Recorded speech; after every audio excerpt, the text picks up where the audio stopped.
Handicapper Steve here, handicapping the racing from Saratoga Racecourse here on Friday. It is the 2nd of August 2024. Gonna look at the stakes action here on the program from the spot, but before I get on to that, remember to please follow me on Twitter at HorseRacingKid5 for more selections for race courses around the world, and also join me tomorrow for my Whitney preview here from Saratoga. It looks like it's gonna be an excellent race, so I hope you check out my Whitney preview. But we're gonna look at the stakes action here on Whitney Eve, races 8 and 9. Some good races ahead, so let's get to it right now. The 8th race from the spa. It is the featured Saratoga Oaks Invitational. It's a Grade 2 event going for a purse of $400,000. Race for 3-year-old fillies here. Field of 7 horses, going 1,900 meters or a mile 3/16 on the Mellon Turf course.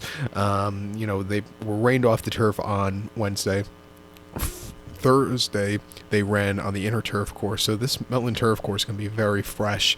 I don't believe they're expecting rain on Thursday. I hope not on Friday, so I hope not, because then we'll have a repeat of last year Saratoga Oaks, where we had a downpour right before the race, which made the turf course into a sloppy mess, and they canceled after that.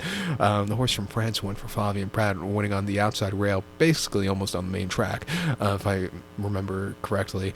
But hopefully this year we don't do that. I think with the rails down, the turf course is going to be very fresh to run with. But with that being said, my top selection here, I'm going to go with the 6-horse Augusta. 6-5-1-4 in the superfecta for me. 6-5-1-4 super. Top selection 6-horse Augusta. This 3-year-old filly by Go Zapper here. Chad Brown owns this. Chad Brown trains one for Juddmonte. Ira Ortiz Jr. gets the mount. The horse's most recent outing came in an Aqueduct on the 6th of July, mile 3/16 in the Belmont Oaks Invitational, and she finished second by 3/4 length that day, and she was flying on the fronting, seeing some good fractions. The Godolphin Cinderella's Dream, who was running back this one, caught this horse in the lane from a good tracking trip, closing up from nowhere, but this horse ran her hard out that day on the front end.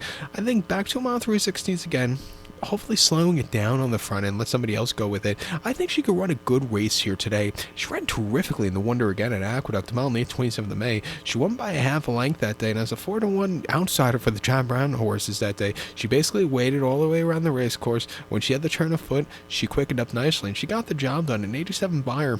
Not a bad race, first-time winners that day. And then back at Keeneland on the 21st of April, 1 mile in the main special weight for 90,000. Facing older horses that day, she also won by a half a length that day, basically from a tracking trip. A little bit drifting late because, I think she was inexperienced that day, but she still got the job done.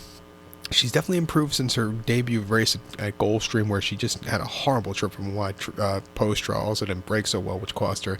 Has definitely improved since then. She's training well on the train track at Belmont. At 7-2, I think she could get the job done. I think the 5-horse here, Greenfinch for Ian O'Brien and Ryan Moore, can win also. This 3-year-old colt by 3-year-old filly by Go Zapper, Justify here. God, I can't speak today. It's been one of those days. It's been a long week, pardon me. But this horse's most recent outing came the Karen Rouge Stakes at Killarney. July the 17th, a quick turnaround off that race. 1 mile in fast ground. She won by 2 3/4 lengths, and cutting back in trip is something she's been really crying out for. She really flew home clear late. That was a very good, strong run. Prior to that, she ran the Nace Oaks at Nace over the mile quarter on good ground the 26th of June. Finished third by 3/4 length. I do think she got beat by slightly classier horses on the day. She got around the race course well. Not the bad race for her. And then the Munster Oaks at Cork over the mile and a half. She finished 4th by 5 1/4 lengths that day. Off the bench, longer trip. She just wasn't excelling that day. She just, I don't think she really wants to go a mile and a half. Mile and a quarter, mile 3/16 might be pushing it. I think she's a mile or to tell you the truth on paper. But coming here, mile 3/16, Ian O'Brien horses can win here stateside. Maybe not as good as the Godolphin horses, but I'll give this horse on the ticket. And also the 1-horse Cinderella's Dream for William Buick and Charlie Outby. The Godolphin horse has been winning everything, it seems, lately, and running good races. This horse is at Aqueduct in the Belmont Oaks. This horse won by 3/4 length and circled the field that day to get the job done. A very good race. Prior to that, the Guineas at Newmarket over the mile. Off the bench, finished 7th by 4 1/4 lengths, and she never really got going. Her races over the winter at May 9 weren't bad at all. She goes up a lot with a longer trip and a fast ground. She's drawn well. William Buick won this race quite a few seasons ago. I give this horse a shot on the ticket. I think she could win. She's also has been running these very slow workouts. Had a workout right after the Saratoga Belmont Oaks, half mile on the Oklahoma train turf, and 56-2. The 64th best workout of 64. I don't think I've seen a workout that slow. 56-2 for a half mile. But with that being said, to recap my selection now for the 8th from Saratoga, it's the featured Saratoga Oaks. Going to take the 6-horse Augusta, give kudos to the 5-horse Greenfinch and the 1-horse Cinderella Dream.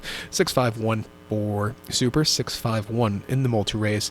The co-featured 9th race from Saratoga. Now it's the National Museum of Racing Hall of Fame Stakes. It's grade 2 event going for a $500,000 purse race for 3-year-olds here, fillies, 3-year-old colts. Field of 8 horses going 1,600 meters or a mile here in the Hall of Fame. Gonna take the 8 horse here, Army Officer as the top selection. We're gonna go 8-4-3-5 in the superfecta, 8-4-3-5 super, top selection 8 horse Army Officer. 3-year-old colt by Not This Time. Brad Cox trains. Frankie Dettori's on this one. The horse's most recent out came in optional 88 here at Saratoga, 1 mile on the 7th of June. And this horse won by a length that day and had a wide trip, but he got sent to get good position out the gate, which his horse did. He stalked, he got the lead, a little drifting late, but he got the job done. A good gritty performance. Stepping up to a mile class here today. I don't think it should be a problem. It's not the world's deepest field, and I think you can find the trip to win.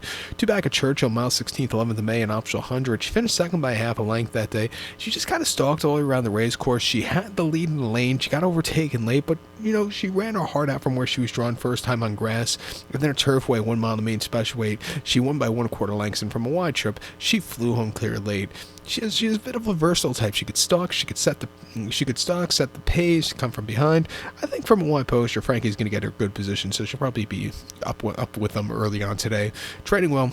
7-2. I think this horse could win. I think the 4 horse here, Nietzsche, second Lakeless winner for Robert Trask and Junior Alvarado, upset in the Manilia at Aqueduct Go Mile on the 29th of June, winning by 3/4 length from a track and trip. She really flew home clear. A very good run for her that day. Prior to that, they ran her in the American Turf at Churchill on the mile 16th, where she finished 7th by 8/4 length. She was just wide and just never was really comfortable that day on that turf course. I don't know if she handled it, but she won the Transylvania at Keeneland quite nicely by a nose at Keeneland in the fall, where she basically won on the front in a very good race. Has been running these good races on the lower circuits. When stepping up to the bigger circuits, he's been running good races also. Mile trip. At 5-2, I'll give this horse a shot on the ticket, and even give a shot to the 3 horses Rev for Shuri DeVoe and Jose Ortiz. First time stakes quality horses here, but won a very nice allowance race at Churchill a few weeks ago. And then when she broke her main on turf weight in March, wasn't bad at all, where she closed up from nowhere. The only subpar trip came in on the 11th of May at Churchill, where this horse had a horrible trip. If she got through, he would have won. But at 4-1, I'll give this horse a shot on the late pick 4 ticket. There's a 2-day all turf pick 5 and a couple of all day 2-day wagers connecting Fridays and Saturdays card to Saratoga. I think you want to use this horse there. But to recount my selection for the 9th from Saratoga, now it's the National Museum of Racing Hall of Fame Stakes. We're going to use the 8 horse Army Officer as the top selection. Give kudos to the 4 horse Neat and the 3 horse Reeve. 8-4-3-5 Super, 8-4-3 in the multi race. So go back to all. Please follow me on Twitter at HorseRacingKid5. Good luck, everybody.